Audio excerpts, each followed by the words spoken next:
देखिए, राम मनोहर लोहिया के समाजवाद और अखिलेश यादव जी के समाजवाद का आपस में कोई लिंक नहीं है। डॉक्टर राम मनोहर लोहिया का समाजवाद सामाजिक समरसता का समाजवाद था और अखिलेश यादव जी का समाजवाद परिवारवाद, अलगाववाद और नमाजवाद। तो सवाल ये है कि अखिलेश यादव जी कहते हैं कि सनातन ही समाजवाद है, और मैंने गलत कहा। उनका समाजवाद नमाजवाद है। तो नमाजवाद ही समाजवाद, और नमाजवाद कोई बुरी बात थोड़ी है। बड़ा पाक मजहब है इस्लाम। अगर अखिलेश यादव जी को नमाजवाद से कोई प्रॉब्लम है तो मैं बताना चाहता हूँ, नमाजवादी होना गलत नहीं है, कोई गुनाह नहीं है। लेकिन नमाजवादी अगर वो होना चाहते हैं तो पूरी तरह से हों। अब लाल टोपी लगा के नमाजवादी तो नहीं हो सकते ना। फिर जालीदार टोपी लगाएं, मजलिस पढ़ें। हाँ, मैं कोई ये नहीं कह रहा हूं कि वो सुन्नत करा लें। मैं कह रहा हूं एक्चुअल नमाजवादी हो, दिखावे के नमाजवादी ना हो। नमाजवादी होना बड़ा फक्र का मामला है, बहुत ही फक्र का विषय है। इस्लाम के हवाले से अगर देखा जाए तो नमाजवादी होना बहुत मुश्किल काम है, क्योंकि उसमें नियत बांधनी पड़ती है। और अखिलेश यादव जी की नियत ठीक नहीं है। तो मैं सिर्फ इतना कहना चाहता हूं कि एक तो अखिलेश यादव जी का समाजवाद नहीं है, डॉक्टर लोहिया का समाजवाद नहीं है। अखिलेश यादव जी का और समाजवाद का रिश्ता ठीक वैसे है जैसे महात्मा गांधी का और राहुल गांधी का। महात्मा गांधी का कोई भी लक्षण राहुल गांधी में नहीं दिखाई देता। ठीक ऐसे ही डॉक्टर राम मनोहर लोहिया का कोई लक्षण अखिलेश यादव जी में दिखाई नहीं देता। डॉक्टर राम मनोहर लोहिया के समाजवाद में पूरा संसार उनका परिवार था, और अखिलेश यादव जी का समाजवाद पूरे परिवार में पूरा परिवार उनका संसार है। तो ये समाजवाद नहीं है, ये परिवारवाद है। फिर भी मैं उनसे कहना चाहता हूं कि अगर होना है तो पक्के नमाजवादी होइए। अब लाल टोपी लगा करके नमाजवादी तो नहीं हुआ जा सकता।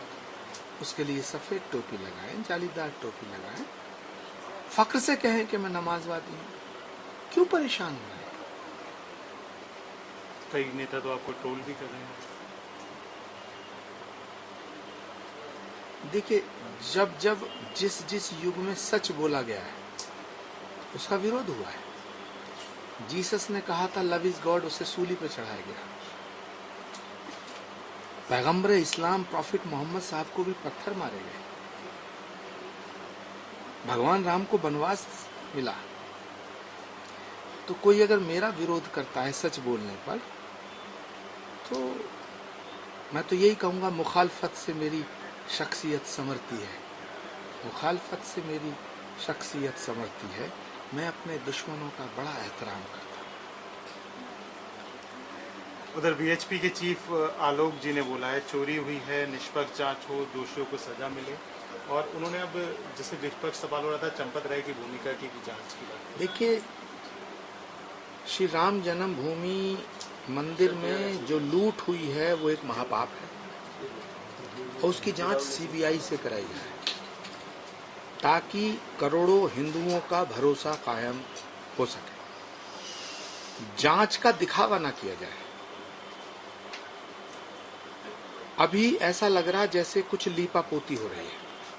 ऐसा लग रहा जैसे कुछ लोगों को बचाया जा रहा है, और ये भारत के प्रधानमंत्री, यशस्वी प्रधानमंत्री आदरणीय नरेंद्र मोदी जी की प्रतिष्ठा के खिलाफ एक साजिश हो रही है। कुछ लोग भारत के प्रधानमंत्री को बदनाम करना चाहते हैं। तो जांच उच्च स्तरीय हो और उच्च एजेंसी से कराई जाए, सक्षम एजेंसी से जांच कराई जाए। और भारत के अंदर सबसे शक्तिशाली सक्षम एजेंसी सीबीआई है, क्योंकि ये चोरी का मामला नहीं है, ये लूट का विषय नहीं है, ये करोड़ों लोगों की आस्था पे चोट का विषय है। इसलिए करोड़ों लोगों का भरोसा कायम हो, दोबारा से भरोसा, उनके विश्वास का, उनकी श्रद्धा की पुनर्स्थापना का विषय है। तो करोड़ों लोगों के भरोसे को ध्यान में रखते हुए श्री राम जन्मभूमि के इस घोटाले की जांच सीबीआई से कराई जाए। प्रमोद तिवारी भी कह रहे हैं कि प्रधानमंत्री क्यों चुप है, इतना बड़ा मामला चल रहा है। देखिए, कांग्रेसियों का और समाजवादियों का कोई दीन ईमान नहीं है। ये हिंदुओं को बांट करके 2027 का चुनाव लड़ना चाहते हैं। ये तड़प रहे हैं, सत्ता से इतना दूर दूर हो गए हैं, कांग्रेस का तो कोई वजूद नहीं बचा है और बचना भी नहीं चाहिए, क्योंकि कांग्रेस पार्टी के इतने पाप हैं जिनकी सजा देश भुगत रहा है। इतनी बीमारियां दी हैं कांग्रेस पार्टी ने। अब कुछ बीमारियों का इलाज भारत के प्रधानमंत्री ने किया है, लेकिन अभी कुछ बीमारियां बची हैं जिनका इलाज होना बाकी है। तो किसी भी विपक्ष के किसी भी नेता का कोई लेना देना राम मंदिर से नहीं है। वो राम मंदिर को बदनाम करना चाहते हैं, भारत के प्रधानमंत्री को बदनाम करना चाहते हैं, हिंदुओं को बदनाम करना चाहते हैं, योगी आदित्यनाथ को टारगेट करना चाहते हैं और हिंदुओं को राम मंदिर की लूट के आधार पर बांटना चाहते हैं। इसीलिए मैं कहना चाहता हूं कि इस पूरे प्रकरण की जांच सीबीआई से कराई जाए। उधर बद्रीनाथ में जो बात हो रही है, वहाँ पे भी एसआईटी ने इन्वेस्टिगेशन की है, सीसीटीवी फुटेज भी चेक की है, सब किए हैं। वहाँ पे एसआईटी बन चुकी है। वहाँ पे उत्तराखंड के मुख्यमंत्री पुष्कर सिंह धामी खुद एक साधु हैं। वो वेशभूषा से साधु नहीं है, लेकिन कर्म से, आचरण से, व्यवहार से साधु हैं।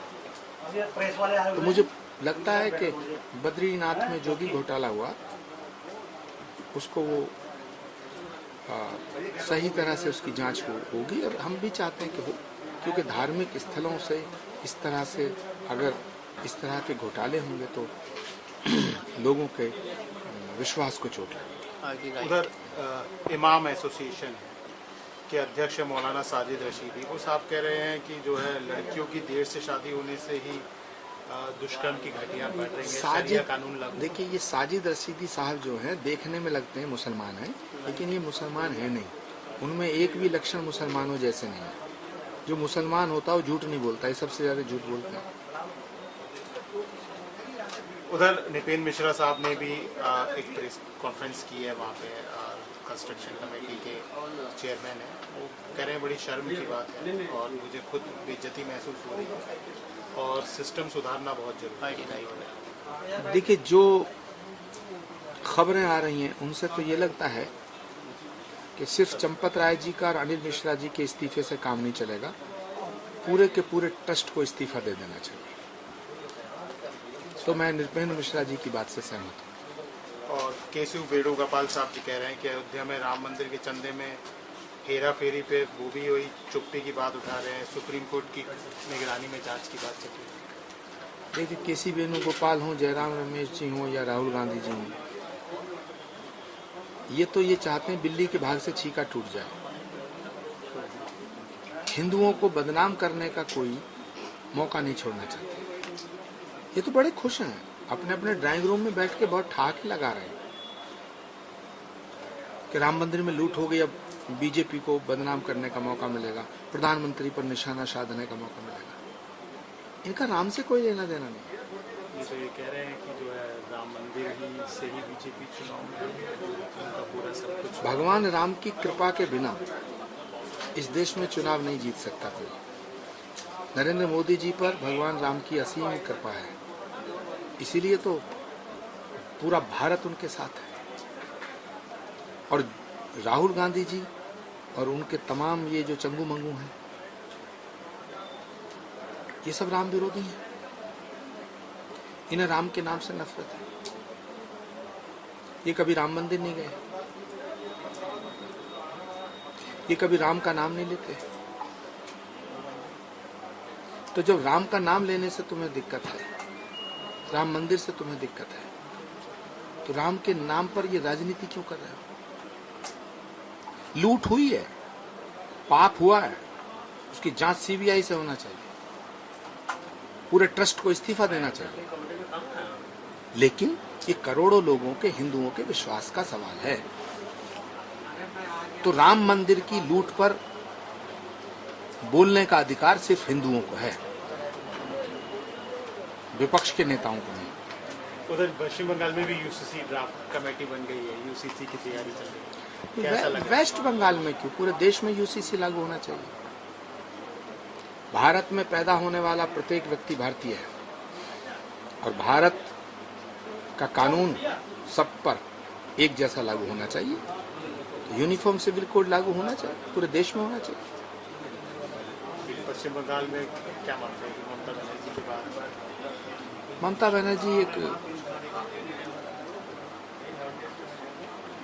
बीता हुआ अध्याय है।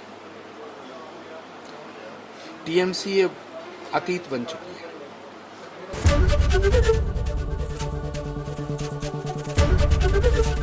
एबीपी गंगा, खबर आपकी, जुबान आपकी।